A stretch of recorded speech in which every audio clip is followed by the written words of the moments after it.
ভাই তোমার কি হয়েছে? আর কইস না ভাই, একটা ভাই আই পুরো আমার নিঃস্ব করে আলাইছে। কোন সেমরি তোমার লাগে ইনকাম করছে? এক টাকলা বেড়ার লগে আইতে গেছে, মুইয়ান বাস না মুইয়ান বিষ কাম। তুমি বিষ খাবা কে? তোমার এই ভাই বেঁচে থাকতে তুমি বিষ খাবা কে?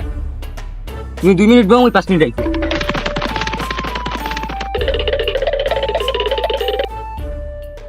এই নাও, তুমি বিষ কিনে খাবা কি এতে? ডাইরেক্ট ফাঁস দিয়ে মরে যাও। তোমার এই ভাই বেঁচে থাকতে তোমার টাকা দিয়ে বিষ কিনবা কে? सारी उम्र मैं जो कर जा बड़े आ रहा तेरे पीछे।